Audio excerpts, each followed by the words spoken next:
नमस्कार, मैं रविश कुमार। भोपाल एनकाउंटर मामले में सवाल न पूछने के बयान का आदर करते हुए दो वरिष्ठ पुलिस अफसरों के बयान को रखना चाहता हूं। मंगलवार को भोपाल के inspector general of police Yogesh Chaudhary ने हमारे सहयोगी श्रीनिवासन जैन के सवालों के जवाब देते हुए नफीस अंग्रेजी में कहा था कि भगौड़े कैदियों के पास 4-5 हथियार थे। उनके बयान से स्पष्ट है कि उनके पास 2 315 बोर के देसी कट्टे और 2 12 बोर के कट्टे थे। You said that these men were actually firing at your police force. Yes. You still stand by that? Yes, I still I would like to reiterate that we have recovered 4 firearms and 3 sharp weapons from these people. You have recovered these 4 firearms? Yeah, we have recovered 2 315 bore country-made pistols and 2 12 bore kattas from them, in which around 6 rounds were fired from all these 4 weapons. मंगलवार के बाद जाहिर है बुधवार ही आता है, routine है। बुधवार को हमारे सहयोगी श्रीनिवासन जैन ने एटीएस के मुखिया संजीव शमी से बात की। 1993 बैच के आईपीएस अफसर संजीव शमी सबसे पहले एनकाउंटर स्थल पर पहुंचने वाले अफसरों में से थे। शमी बेहद ईमानदार और जुनूनी अफसर माने जाते हैं, शायद इसीलिए कम फील्ड पोस्टिंग मिलती है, ऐसा पत्रकार बताते हैं। एटीएस मतलब एंटी टेरर स्क्वाड, एटीएस ही एनकाउंटर का नेतृत्व कर रही थी। श्रीनिवासन जैन ने संजीव शमी साहब को पर्याप्त मौके दिए कि वो जो कह रहे हैं उस पर वो कायम है या नहीं। शमी ने कहा, बार बार कहा कि वे अपने फैक्ट यानी तथ्यों पर कायम है। संजीव शमी साहब ने भी नफीस अंग्रेजी में कहा कि आतंक के आरोपी 8 भगोड़े कैदियों के पास कोई हथियार नहीं थे। पुलिस कहती है कि 4 बंदूकें थी, एटीएस कहती है कि उनके पास कोई हथियार नहीं था। What they were having, how they reacted. Okay. So right person to talk to would be the IG Bhopal. No, why I ask you is because you said categorically that you were not being fired upon. They didn't have guns on them. Are you sticking to that? I stick to what I said, and Okay. I stick to The facts. the facts and the well settled position in the law. Right. When police can use the force, when Yes. police can take the life. Yogesh Chaudhary IG Bhopal हैं, संजीव शमी पूरे Madhya Pradesh ATS के chief हैं। Rank में दोनों inspector general ही हैं। ऐसे मामलों में राजनीति ना करते हुए आप खुद भी सोच सकते हैं कि एक आईपीएस अफसर क्यों कह रहा है कि 4 बंदूकें थी, एक आईपीएस क्यों कह रहा है कि कोई बंदूक नहीं थी। इन 2 अलग अलग बातों में से एक तो राजनीति का हिस्सा निकल सकता है, शायद इसीलिए ऐसे मामलों में राजनीति नहीं होनी चाहिए। हम बढ़ते हैं दूसरे मसले की तरफ, जिससे जुड़े लोग चाहते हैं कि उनके ऐसे मामले में राजनीति होनी चाहिए, बहस होनी चाहिए, मगर हो ही नहीं रही है। 20 लाख सेवारत और रिटायर्ड केंद्रीय सशस्त्र पुलिस बलों के जवानों की संस्था ने अपनी 17 मांगों को लेकर जंतर मंतर पर तीसरी बार धरना किया। कुछ जवान अर्धनग्न अवस्था में भी अपनी मांगों को लेकर मार्च करते नजर आए। इनकी प्रेस रिलीज में लिखा हुआ है कि 7वें वेतन आयोग में केंद्रीय पुलिस बलों के जवानों की तुलना चपरासी और क्लर्क से की गई है। ये लोग अर्धनग्न अवस्था में इसलिए भी आए क्योंकि इनमें से कुछ को लगा कि मीडिया कवर नहीं करता है, जबकि मीडिया का ज्यादातर हिस्सा तो पिछले 1 महीने से देशभक्ति को लेकर ओवर टाइम ड्यूटी कर रहा है। ओवर टाइम ड्यूटी ताकि लोग इसके नाम पर सवाल ना करें। शायद इसीलिए हमारे केंद्रीय पुलिस बलों के जवानों को कपड़े उतारने पड़ रहे हैं ताकि मीडिया अपनी ओवर टाइम ड्यूटी में उन्हें अपना सवाल रखने का मौका दे सके। आखिर हम जिन जवानों की शहादत के बदले अपनी देशभक्ति ट्विटर पर जाहिर करते रहते हैं, उन्हें पेंशन और वेतन के लिए धरना प्रदर्शन करते हुए कैसे देख सकते हैं? लेकिन आप देखने के लिए मजबूर हैं क्योंकि देशभक्ति के इस मीडिया प्रदर्शन को अच्छे प्रोफेसर भी नहीं समझ पाते हैं। इस संगठन ने प्रधानमंत्री मोदी के प्रति आभार व्यक्त किया अपनी प्रेस रिलीज में कि आप भारत के पहले प्रधानमंत्री हैं जिन्होंने हिमवीरों के साथ सरहद पर दिवाली मनाई। लेकिन हम देश के 20 लाख अर्धसैनिक परिवार आपका ध्यान काबुल यात्रा में दिए गए बयान की तरफ दिलाना चाहते हैं, जब आपने यह कहा था कि कीप इट अप महोदय, अब समय आ गया है कि आप अर्धसैनिकों को अप कर सकते हैं। इनका कहना है कि हमारे देश की 1500 किलोमीटर लंबी सरहद, शायद ज्यादा 15,000 किलोमीटर लंबी सरहद पर बीएसएफ, आईटीबीपी, एसएसबी सीमा सुरक्षा बल तैनात है, तो हमें पैरामिलिट्री स्पेशल पे क्यों नहीं दी जा रही? जब सेना के जवान को सरकार 16,000 हाइट पर भत्ते के तौर पर 21,000 से 31,000 रुपए दे रही है, तो आईटीबीपी और हिमवीरों को इस तरह का भत्ता क्यों नहीं दिया जा रहा है? यही सीआईएसएफ के जवानों को साल में 30 दिन की छुट्टी मिलती है, जबकि सेना और अर्धसैनिक बलों को 60 दिन की छुट्टी मिलती है। इस कारण सीआईएसएफ के कई जवान तनाव में आकर आत्महत्या तक कर लेते हैं। केंद्रीय पुलिस बल सिर्फ सीमा पर ही नहीं, नक्सल प्रभावित, उग्रवाद प्रभावित इलाकों में भी मोर्चा संभाले रहते हैं। आए दिन इस मोर्चे पर उनके जवानों की मौत होती रहती है। मीडिया शहीद लिख देता है, मगर इनका कहना है कि हमें शहीद का दर्जा नहीं मिलता है। पेंशन की भी मांग कर रहे हैं। आप जानते ही हैं कि सर्जिकल स्ट्राइक के बाद सेना और बीएसएफ के जवान खूब मोर्चा ले रहे हैं। बीएसएफ के चीफ ने दावा भी किया है कि पाकिस्तान के कई पोस्ट को उड़ा दिया है। 26 जून को जम्मू कश्मीर के पंपोर में सीआरपीएफ के 8 जवान मारे गए और 20 घायल हुए थे। उनका काफिला श्रीनगर जम्मू नेशनल हाईवे से गुजर रहा था। सीआरपीएफ की यह टुकड़ी पठानकोट से पंपोर जा रही थी, तभी आतंकवादियों ने हमला कर दिया। 28 अक्टूबर को पाकिस्तान की तरफ से सीज फायर का उल्लंघन हुआ, जिसमें 10 नागरिक घायल हुए और बीएसएफ का एक जवान मारा गया। हाल फिलहाल में सेना के अगर 4 जवान शहीद हुए हैं तो बीएसएफ के भी 4 जवानों ने कुर्बानी दी है। उनके नाम हैं हीरा नगर सेक्टर में पाक गोलाबारी में गुरनाम सिंह शहीद हुए, आरएसपुरा सेक्टर में सुशील कुमार शहीद, कुरुक्षेत्र के शहीद हुए, आरएसपुरा में ही जितेंद्र कुमार शहीद, मोतिहारी के शहीद हुए, माछिल सेक्टर में कोली नितिन सुभाष शहीद हुए। सांगली के रहने वाले हैं महाराष्ट्र के। कुर्बानी एक शहादत एक, मगर सुविधाओं और इनाम में इतना फर्क क्यों उठा? यह इनकी शिकायत है। आतंकवाद, उग्रवाद और सीमा पर दुश्मनों का सामना केंद्रीय सुरक्षा बल केंद्रीय गृह मंत्रालय के अधीन आते हैं। इनका मुखिया इनके काडर से नहीं होता है। इन सुरक्षा बलों के कमांडेंट अपनी फोर्स में जिंदगी गुजार देते हैं, मुखिया नहीं बनते हैं। आईपीएस अधिकारी बनते हैं इसके चीफ। वैसे आम बोलचाल में हम सभी बलों को अर्धसैनिक बल कह देते हैं, लेकिन अर्धसैनिक बल सिर्फ एक ही है, वो है असम राइफल्स, जिसका मुखिया सेना का वरिष्ठ अधिकारी होता है। बाकी सब केंद्रीय सशस्त्र पुलिस बल कहे जाते हैं, जैसे केंद्रीय रिजर्व पुलिस बल यानी सीआरपीएफ, सीमा सुरक्षा बल यानी कि बीएसएफ, ये पाकिस्तान बांग्लादेश सीमा पर तैनात होते हैं। भारत तिब्बत सीमा पुलिस यानी आईटीबीपी चीन से लगी सीमा पर तैनात रहती है। केंद्रीय औद्योगिक सुरक्षा बल यानी सीआईएसएफ आपको एयरपोर्ट पर नजर आती होगी, घंटों खड़े खड़े ड्यूटी करते हैं। ये सशस्त्र सीमा बल यानी कि एसएसबी नेपाल भूटान सीमा पर तैनात रहते हैं। हमने प्रेस इंफॉर्मेशन ब्यूरो की साइट से गृह मंत्रालय की प्रेस रिलीज चेक की। 15 अगस्त के दिन जारी एक बयान में गृह मंत्री राजनाथ सिंह ने सीआरपीएफ के एक जवान को शहीद कहकर संबोधित किया है। तो क्या शहादत सिर्फ संबोधन में है, अधिकारों के अर्थ में नहीं है? आज आपको ट्विटर और फेसबुक पर जाकर देखना चाहिए कि कितने ऐसे मैसेज हैं जो इनकी हक की बात करने वाले हैं। शहादत के समय की भावुकता अच्छी बात है, लेकिन वो भावुकता तब नाटकीय हो जाती है जब हम सैनिकों की तरह लड़ने वाले अर्धसैनिकों को भूल जाते हैं। गुरुवार को हरियाणा के मुख्यमंत्री ने मनोहर लाल खट्टर ने पूर्व सैनिक रामकिशन ग्रेवाल के परिवार को 10 लाख की मदद राशि और एक सदस्य को नौकरी का ऐलान किया, लेकिन कहा कि रामकिशन को शहीद कहना ठीक नहीं है। शहीद केवल वही होते हैं जो सीमा पर लड़ाई लड़ते समय जो इस प्रकार से कैजुअलिटी होती है, वो शहीदों की संख्या में गिने जाते हैं। ऐसे पूर्व सैनिक कोई आत्महत्या करेगा, वो शहीदों की संख्या में नहीं आएगा। आत्महत्या उन्होंने अपने व्यक्तिगत कारण से की है। एक तरह से खट्टर साहब की बात ठीक भी है, लेकिन उनकी दूसरी बात से अर्धसैनिक बल के जवान को राहत मिल सकती है। वे खट्टर साहब ने कहा कि जो सीमा पर मरता है वही शहीद है, तो अर्धसैनिक बलों के जवान क्यों शहीद नहीं माने जाते हैं? हम इस बात पर बात करेंगे। बहरहाल पूर्व सैनिक रामकिशन ग्रेवाल का अंतिम संस्कार उनके पैतृक गांव में किया गया। भिवानी जिले के बामला गांव में उनके अंतिम संस्कार में राहुल गांधी भी शरीक हुए। सुबह सुबह रामकिशन ग्रेवाल के गांव पहुंचे। दिल्ली के मुख्यमंत्री केजरीवाल भी वहां पहुंचे और 1 करोड़ की राशि देने का ऐलान किया। इसे लेकर विवाद भी है। कांग्रेस नेता रणदीप सुरजेवाला और दीपेंद्र हुड्डा ने रामकिशन ग्रेवाल के पार्थिव शरीर को कंधा भी दिया, जैसे शिवराज सिंह चौहान ने भोपाल में रमाशंकर यादव को कंधा दिया।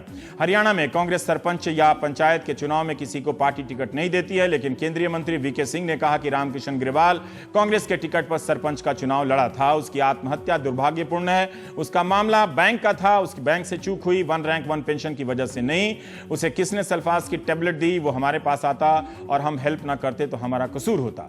वीके सिंह ने यह बयान दिल्ली से दिया। उनका गांव रामकिशन ग्रेवाल के गांव से थोड़ी ही दूर पर है।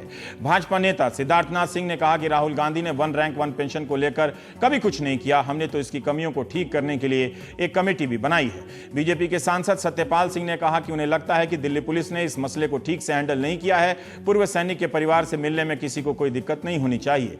शाहनवाज हुसैन ने कहा कि सेना के इतने जवान शहीद हुए, उनके अंतिम संस्कार में तो कांग्रेस नेता और राहुल गांधी नहीं गए। किसी ने आत्महत्या की है तो राजनीति अब ये लोग कर रहे हैं। शाहनवाज का निशाना थोड़ा सही जगह लगता हुआ प्रतीत होता है। भाजपा नेता नलिन कोहली ने कहा कि दुर्घटना दुखद है, मगर यह कांग्रेस के लिए फोटो अपॉर्चुनिटी बन गया है। कांग्रेस बीजेपी की इस आलोचना के बाद भी इस मामले को लेकर सक्रिय नजर आ रही है। आम आदमी पार्टी भी और सक्रिय नजर आ रही है। भिवानी से लौटकर शाम को राहुल गांधी ने जंतर मंतर पर कैंडल मार्च करने का नेतृत्व करने के लिए निकले, लेकिन उन्हें पुलिस ने अपनी गिरफ्त में ले लिया। 2 दिन में राहुल गांधी तीसरी बार डिटेन किए गए। राहुल गांधी को संसद मार्ग थाने ले जाया गया, फिर वहां से तुगलक रोड थाने ले जाया गया, वहीं पर इनका घर है, वहां गाड़ी में ये बैठे रहे, काफी देर तक बैठे रहे। प्रवक्ता मनीष तिवारी ने कहा कि यह घोषित आपातकाल है। तिवारी ने कहा कि अगर राजनीतिक लोग सांत्वना व्यक्त नहीं करेंगे तो और कौन करेगा। वैसे जंतर मंतर पर कैंडल मार्च से पहले हिरासत में लेने का क्या तुक है? एक दलील है कि इस प्रदर्शन की इजाजत नहीं ली गई थी। कांग्रेस कहती है कि इजाजत ली गई थी। और अब राहुल गांधी का एक छोटा सा हिस्सा उमाशंकर सिंह ने बात किया है, वो हम आपको दिखाते हैं। हाँ, वो थोड़ी देर में हम दिखाते हैं। तो अब हम आते हैं अपने आज के मुद्दे पर। वीपीएस पंवार साहब हैं, आप एक्स आईजीपी हैं सीआरपीएफ के। पहला सवाल एक सामान्य दर्शक की नज़र से, एक बार पहले भी हमने इस विषय पर चर्चा की थी जी कि सीमा पर दुश्मन से लड़ने में, देश के भीतर तो सब कुछ जानते हैं कि आप लोग लड़ते हैं, आप और सेना दोनों एक साथ लड़ते हैं या आप लोगों के अलग अलग मोर्चे होते हैं? नहीं, हम लोग तो सेना से सेंट्रल पैरामिलिट्री फोर्सेस जो हैं ये एक्चुअली इसको गवर्नमेंट तो सीएपीएफ कहती है, लेकिन मैं कभी सीएपीएफ नहीं कहता। नहीं, जो सरकार कहती है वही कहते हैं, मतलब हम तो कुछ भी कह सकते हैं। मतलब नहीं, सरकार कॉन्स्टिट्यूशनली ठीक नहीं कह रही है। अच्छा, कॉन्स्टिट्यूशनली हम लोग जहां से डिफेंस फोर्सेस का जन्म है वहीं से हम भी हुए हैं। अच्छा, article 246 7 schedule entry 2 of union list, अच्छा, ये बात है। वहीं से हमारा भी हुआ है। Right sir. ये पैरामिलिट्री ही कहते थे पहले गवर्नमेंट। बीच में एक vice chief of army staff general Vijay Oberoi ने एक आर्टिकल लिख दिया और होम मिनिस्टर साहब ने ओवरनाइट ये नाम अपनी मर्जी से चेंज कर दिया। इसी में मेरा बड़ा सख्त ऑब्जेक्शन है। एक्चुअली ये सारी मुसीबत की जड़ यही है सेंट्रल पैरामिलिट्री फोर्सेस के लिए। तो कोई ऐसा आर्टिकल लिख दिया जाए जिसमें होम मिनिस्टर कुछ और कहने लगे तो सॉल्व हो जाएगा सर? नहीं, मैं ये कह रहा हूं कि एक आर्टिकल लिख देने से नाम कैसे चेंज हो गया? आपको देखना चाहिए ना कि करेक्ट पोजीशन क्या है। आप 10 लाख की फौज को आप उसको इतना डिमीन कर रहे हैं सिर्फ एक आर्टिकल से जो डीओ भी नहीं था। हम कैसे मान लें सर, सरकार इतनी जोर शोर से कहती है कि सेना के सम्मान के लिए इतना कुछ कर रही है, आप डिमीन कर रहे हैं, मतलब उसकी हैसियत? मैं डिमीन ऐसे कह रहा हूं कि हमको पुलिस बल कह देना गलत है। गलत है, ये बिल्कुल गलत है। क्यों गलत है? कि हमारे एक्ट में हम फोर्स हैं सब, border security force, central reserve police force, ये पुलिस नहीं है। It is not central reserve police force. ना ही हम कोई पुलिस का फंक्शन करते हैं।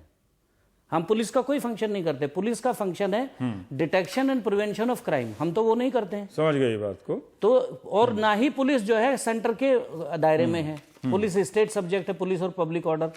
तो हमको पुलिस बना करके हमको डिमीन कर दिया गया है, हमारा स्टेटस ही डाउन हो गया पुलिस नाम दे देने से। इसी से सारी सब मुसीबत यहीं से खड़ी होती है। हमको फोर्स नहीं मानते। तो आप लोगों ने जैसे आर्मी के लोगों ने 42 साल लड़ाई लड़ी तो वो 1 रैंक 1 पेंशन तक पहुंचे, उससे भी संतुष्ट नहीं। आप लोगों ने कितनी लंबी लड़ाई लड़ी? हमने कभी ये नहीं कहा कि आर्मी को मत दो या किसको दो, वो गवर्नमेंट का कंसर्न है, वो जाने किसको देना है किसको नहीं देना। गवर्नमेंट हमसे ज्यादा समझती है।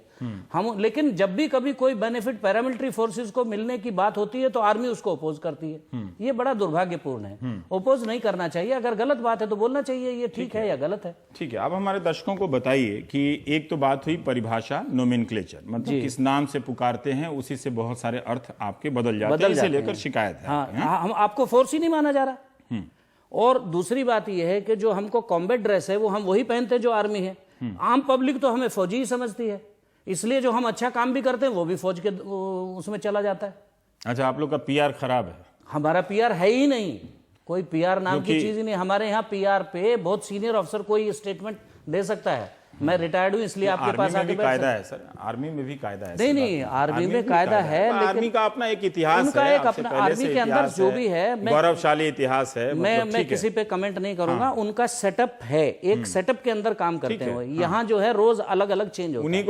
उन्हीं को कहाँ कल ही हमारे शो में 3 आर्मी के अफसरान थे, सब वाला अपने अपने तरीके से असंतुष्ट थे। तो ऐसा नहीं है कि आर्मी के होने से उनको सब कुछ मिल गया। नहीं, असंतुष्टि आपका पॉइंट क्या है? मतलब एक तो नोमेनक्लेचर का मैं समझ, एक तो नोमेनक्लेचर की इशू है। दूसरा पॉइंट क्या है? नोमेनक्लेचर की वजह से ही हमको ना शहीद माना जाता है ना ही हमको बाकी ये जब आप कहते हैं शहीद नहीं माना जाता तो इसका क्या मतलब? जैसे राजनाथ सिंह गृह मंत्री ने तो अपनी प्रेस रिलीज में कहा है वही मैं बताऊंगा, शहीद संबोधित किया। हम तो यही कहेंगे ना कि गृह मंत्री मानते हैं कि शहीद है। नहीं, इतना ही नहीं, जो MOS होम है श्री किरण रिजिजू, उन्होंने पार्लियामेंट के अंदर स्टेटमेंट दिया कि हमने डेफिनेशन ही नहीं बनाई है कोई। शहीद उन्होंने कहा है कि अथॉरिटी को क्वेश्चन नहीं करना है, तो आप कर सकते, मैं नहीं करूंगा। नहीं, मैं अथॉरिटी की बात ही नहीं कर रहा। आप मानते हैं उनकी बात को? मैं तो उनकी बात नहीं मानता। नहीं, मैं बात मानने की भी बात नहीं कर रहा। मैं ये कर रहा हूं कि करेक्ट पोजीशन क्या है। आप 67 साल बाद ये कहते हैं कि हमने शहीद की डेफिनेशन नहीं बनाई, इसलिए हम किसी को शहीद नहीं कहेंगे। ये कहा उन्होंने? हाँ, ये कहा उन्होंने कि हमने डेफिनेशन बनाई नहीं है। आप सही कह रहे हैं, मैंने चेक नहीं किया है। नहीं, है स्टेटमेंट है, पार्लियामेंट की प्रोसीडिंग्स देख लीजिए। नोटिस आ जाता है, तो आप मैंने ये पार्लियामेंट्री स्टैंडिंग कमेटी के सामने स्टेटमेंट दिया है कि साहब इन्होंने ऐसा कहा, दैट वाज वेरीफाइड कि हाँ करेक्ट है, ठीक है, उन्होंने ऐसा कहा। अब ये मुझे बताइए कि आप 67 साल में डेफिनेशन नहीं बना सकते, जो मरेगा उसको बेनिफिट। डेफिनेशन का क्या मतलब होता है? हम तो कह रहे हैं, गृह मंत्री कह रहे हैं, मुझे नहीं आप समझ डेफिनेशन से क्या मांग रहे हैं? शहीद कहने से क्या मांग रहे हैं? नहीं, हम तो क्या आर्मी में कहीं लिखा हुआ है कि शहीद को हम ऐसे डिफाइन करते हैं? नहीं, यही बहुत लोगों को नहीं मालूम क्या है। आर्मी जब कोई ऑपरेशन में जाती है, एक ऑपरेशन को नाम दे देती है, उसका यूनिट कमांडर नाम होता है, उसका ऑपरेशन का एक नाम दे देते हैं, यूनिट कमांडेंट उसको बैटल कैजुअलिटी डिक्लेयर कर देता है। That is how he gets benefit. क्या है? सेंट्रल गवर्नमेंट जो बेनिफिट देती है वो सबको बराबर है, चाहे सबको देती है ना, सबको देती है। वही सुविधा जो आर्मी के शहीद को दी जाती है, हमको स्टेट में नहीं है। स्टेट में जाके फर्क हो जाता है, चूंकि आप ना एक्स सर्विसमैन काउंट होते हैं, ना ही आप जो है फोर्स के मेंबर काउंट होते हैं। वो सारी बेनिफिट नहीं समझ पाया। जब आप खुद कह रहे हैं कि शहादत पे, कुर्बानी पे दोनों ही को बराबर सुविधा मिलती है। नहीं, बराबर सुविधा नहीं, मैंने बोला जो ग्रांट मिलती है, ग्रांट मिलती है वो बराबर मिलती है, लेकिन स्टेट में ग्रांट बहुत सारी फैसिलिटी अलग हैं शहीद के, अलग अलग राज्यों के, अलग अलग राज्यों में अलग अलग। आर्मी के लिए भी तो अलग अलग राज्यों में अलग अलग हैं, जैसे बिहार में 11 लाख है, कहीं 1 करोड़ है। नहीं, वो तो अलग बात होगी, उनको है ना, उनको बेनिफिट तो है ना, हमको बेनिफिट नहीं है। हमको स्टेट में कोई बेनिफिट नहीं है। नहीं, अभी हरियाणा के मुख्यमंत्री ने 50 लाख। नहीं, ये तो एक किया। अगर ये बेनिफिट होता तो उनको डिक्लेयर करने की जरूरत नहीं ना हरियाणा के मिनिस्टर को, अपने आप जितना उनका था वो मिल जाता उनको। अच्छा, बाकी जो 4 शहीद हुए हैं बीएसएफ के, उन चारों को नहीं, this is what I am saying. करूंगा इसको। हाँ, स्टेट्स में बहुत सारे अलग बेनिफिट्स हैं। जैसे फॉर एग्जांपल मैं बताऊंगा, उदाहरण कई स्टेट्स जो हैं इंडस्ट्रियल शेड्स देती हैं, कई स्टेट्स उनको सिक्योरिटी एजेंसी देती हैं, कई स्टेट्स उनको प्लॉट्स देती हैं, कई स्टेट्स उनको पेट्रोल पंप जैसे आम पेट्रोल पंप देते हैं, फ्लैट्स देते हैं। पेट्रोल पंप नहीं मिलता। पेट्रोल पंप हमको नहीं मिलता, हमको नॉर्मल तरीके में जाना पड़ता है। इसके लिए है ऐसा कि पेट्रोल पंप आपको मिलेगा, अप्लाई करिए, लेकिन उनके लिए अलग फैसिलिटी, हमारे लिए अलग फैसिलिटी। सेना के शहीदों को तो देती है सरकार, देती है सरकार, वही मैं बोल रहा हूँ, इनको नहीं देते हैं। दूसरी बात यह है कि उनके लिए, जैसे फॉर एग्जांपल उनको जो शहीद विधवा डिक्लेयर होगी, वार विडो, उसको लाइफ टाइम एयर ट्रेवल में 50% कंसेशन है, ट्रेन ट्रेवल में कंसेशन है। हमारे लोगों को कुछ नहीं है, कुछ भी नहीं मिलता। नहीं, कुछ नहीं मिलता। और ये जो है जो विधवा, सेकंड क्लास, जनरल क्लास, नहीं, कुछ नहीं। वो विधवा का और आर्मी के जवान की विधवा का और हमारे विधवा का करीब 15 से 20 लाख का फर्क है बेनिफिट्स में। This is what I am saying. State में जाकर के जो टोटल बेनिफिट मिलेंगे उन्हीं को तो हम। ये मांग आप जब आप बार बार स्टेट में जाके कह रहे हैं, तो ये मांग राज्य सरकारों से की जाए या केंद्र सरकार से? नहीं, केंद्र सरकार अगर ये कहेंगे यस ये भी एक्स सर्विसमैन है, केंद्र सरकार कहेंगे इनको भी शहीद कंसीडर किया जाए, वो दे देंगे। फॉर एग्जाम्पल गवर्नमेंट ने एक 2005 में ऑर्डर किया कि साहब ये भी आर्म्ड फोर्सेस के मेंबर हैं। उस ऑर्डर के पास में गवर्नमेंट ऑफ गोवा ने एक ऑर्डर कर दिया कि साहब इनको भी एक्स सर्विसमैन की तरह से बेनिफिट देना चाहिए। गवर्नमेंट ने एक ऑर्डर किया है कि इनको एक्स सर्विसमैन का लेकिन उनका कहा कि अगर चाहे तो स्टेट गवर्नमेंट दे दे। अगर चाहे क्या मतलब? लेकिन गवर्नमेंट ऑफ गोवा ने दिया ना, गवर्नमेंट ने दिया, लेकिन आर्मी हेडक्वार्टर ने, रिहेबिलिटेशन डिपार्टमेंट ने उसको इमीडिएटली लेटर लिख दिया कि साहब ये डिफेंस फोर्स के, ये एक्स सर्विसमैन में नहीं काउंट होते हैं, इनको आप नहीं दे सकते। उन्होंने कुछ नहीं दिया। उसके बाद में अंदाजन, मतलब हम हमारे सहयोगी होते तो वही ज़्यादा बेहतर बताते राजीव, लेकिन कोई ऐसी संख्या, जैसे अभी बीएसएफ के 4 लोगों की शहादत हुई है, तो अर्धसैनिक बलों के लोगों का हाल क्या मतलब? देखिए, जब तक हम अर्धसैनिक बल कहलाएं तो ठीक है, लेकिन हम आर्म्ड पुलिस फोर्सेस कहां से हो गए? मैंने बोला हाँ, सशस्त्र पुलिस बल नहीं है, हम सशस्त्र बल हैं, अर्धसैनिक बल के हाँ। मान लिया, मैं सरकार ना माने, मैंने मान लिया। जैसे आप अर्धसैनिक बल कहलाएंगे तो आपको एक्स सर्विसमैन तो के। आप लोग 3-3 बार धरना क्यों दे रहे हैं? मतलब आपने कभी मंत्री वगैरह से तो मुलाकात सबसे किया? मैंने प्राइम मिनिस्टर को लिखा है, होम मिनिस्टर को लिखा है, पार्लियामेंट्री स्टैंडिंग केस कमेटी के सामने मैं अपीयर हुआ, मैंने उनको कानून दिखाया। प्रॉब्लम कहां से हुई मैं आपको वो प्रॉब्लम बताता हूं। 1979 में गवर्नमेंट ने एक रूल बनाया, नॉट एक्ट, रूल है, रिहेबिलिटेशन ऑफ एक्स सर्विसमैन करके। उसमें उनको कहा कि armed forces will be only army, navy and air force. अच्छा, वहां से आप गायब हो? वहां से गायब हो गया। उसी को वो कोट कर देते हैं सब जगह।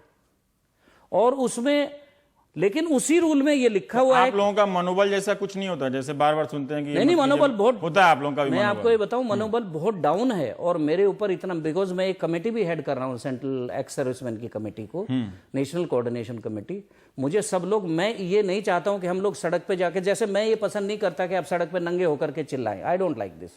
तो मैं ये कहता हूं कि भाई हमको जो कहना है एक तरीके से, हमको डिसिप्लिन तरीके से गवर्नमेंट के सामने लॉजिकली अपनी बात रखनी चाहिए। अगर नहीं मानते हैं, आपको लगता है आपके केस में दम है, तो आप कोर्ट चले जाइए। कोर्ट नहीं गए आप लोग अभी तक? कोर्ट में हम शहीद के लिए गए, बड़ी इंटरेस्टिंग बात है। मैं कोर्ट पे प्रोसीडिंग पे तो कमेंट करने का अधिकारी नहीं हूं। उसमें मत कीजिएगा, नोटिस आ जाएगा। हाँ, नहीं, कोर्ट कहते हैं कि साहब सोसाइटी तो कहती है कि सभी शहीद होते हैं, लेकिन कोर्ट ने कहा कि ये कह रहे हैं कि इन्होंने डेफिनेशन नहीं बनाया, इसलिए हम ऑर्डर पास नहीं कर सकते। कोर्ट अपनी जगह बिल्कुल ठीक है। जब आप गवर्नमेंट ये कहेगी खड़े होकर के साहब शहीद, हमने तो कोई किसी को मानते ही नहीं शहीद, इनको कैसे मान ले?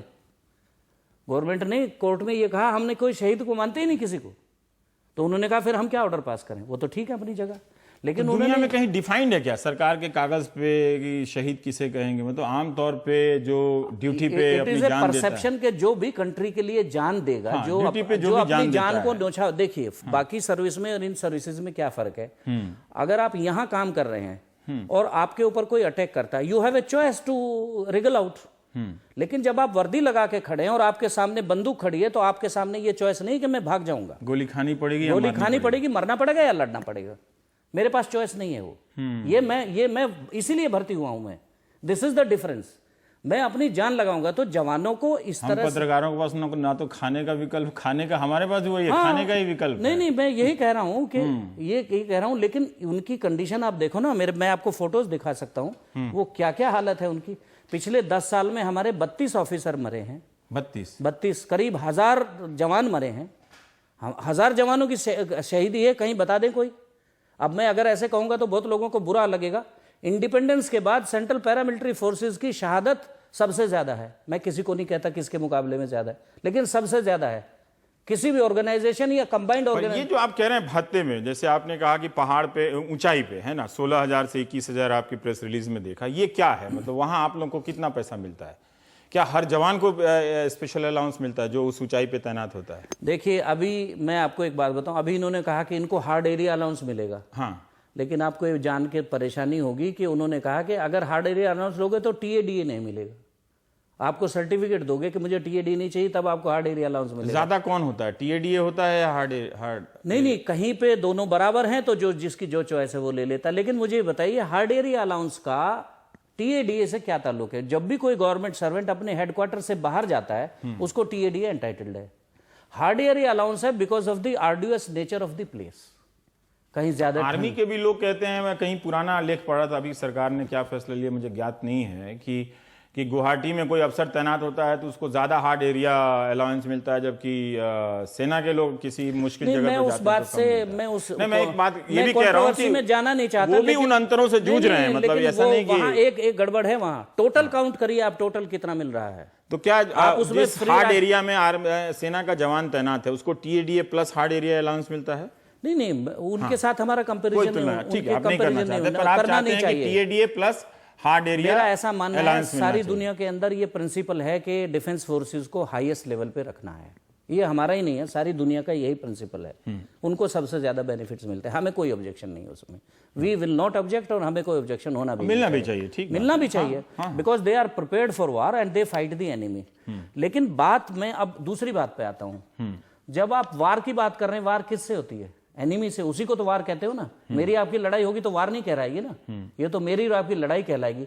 लेकिन अगर मेरी सीआरपीएफ का भी रिकॉर्ड उधर अच्छा नहीं है छत्तीसगढ़ में। मैं भी देखा सुप्रीम कोर्ट का ऑर्डर, कोई गांव जला दिए थे सीआरपीएफ वाले। नहीं, वो उसमें बड़ी चीजें होती, मैं उस डिटेल में बिल्कुल वो नहीं छोड़ देते जाऊंगा। अभी टाइम। सीआरपी के रिकॉर्ड के लिए तो 65 वार का रिकॉर्ड है। It is a recorded history के 2 कंपनी ने एक ब्रिगेडियर को, पाकिस्तानी ब्रिगेडियर को वापस भेज दिया, हरा दिया। पर एक बात बताइए कि पेंशन की क्या समस्या है? पेंशन 2004 के बाद में पेंशन बंद कर दी, बोलते हैं ये तो जो आप लोग रिटायर होते हैं तो पेंशन नहीं मिलता? नहीं, पेंशन 2004 के बाद बंद है। कॉन्ट्रीब्यूटरी, आप जितना देंगे उतना गवर्नमेंट भरेगी। आपको ऐसे पेंशन नहीं है जैसे आर्म्ड फोर्सेस को, डिफेंस फोर्सेस को पेंशन है, पैरामिलिट्री फोर्सेस को नहीं है। उन्होंने तो यही ऑब्जेक्शन किया कि ये पैरामिलिट्री फोर्सेस ही नहीं है। जिस रूल के हिसाब में वो आर्म्ड फोर्सेस हैं उसी में लिखा हुआ है ये पैरामिलिट्री फोर्सेस है, ये उनको पता ही नहीं है। गवर्नमेंट को कहीं भी जाता हूं और जो अर्धसैनिक बल के जो देखिए, जवान जैसे मिलते हैं, अभी जवान भी कहते हैं कि आप हमारे इश्यूज को नहीं उठाते। मुझे समझ में नहीं आता आपका क्या इशू है, क्यों उठाएं और क्या उठाएं। नहीं, हमारा इशू यही है कि हमको देखिए, क्योंकि अगर उठाने से अथॉरिटी को क्वेश्चन हो जाता है तो मैं नहीं उठाऊंगा। आप अपना इशू खुद समझिए सर, टाइम बदल गया है। नहीं, हम लोग अपना इशू समझते हैं, लेकिन पब्लिक ओपिनियन आज एक बहुत बड़ी चीज है। पब्लिक को मालूम ही नहीं हम क्या हैं। अभी मैं आपको बताऊं 60-70% लोग ये समझते हैं हम भी फौज हैं।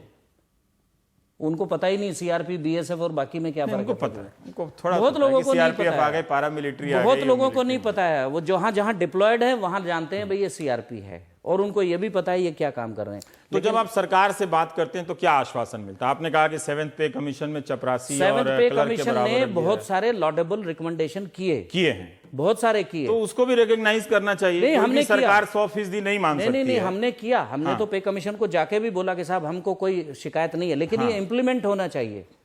तो वो आने वाले समय में होगा, मतलब एक टाइम की बात है कि इस महीने नहीं हुआ तो अगले, अभी जैसे अभी रक्षा मंत्री ने कहा कि ओआरओपी की सारी शिकायतें 2 महीने के अंदर ठीक क्या करूंगा। इंप्लीमेंट होगा।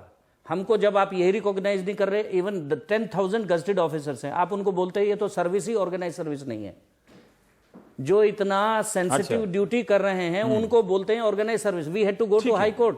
हाई कोर्ट दिल्ली से ऑर्डर लिया कि नहीं साहब इनको नॉन फंक्शनल अपग्रेडेशन मिलना चाहिए, they are also organise service. क्यों जाएंगे कोर्ट में, किस लिए जाना चाहिए?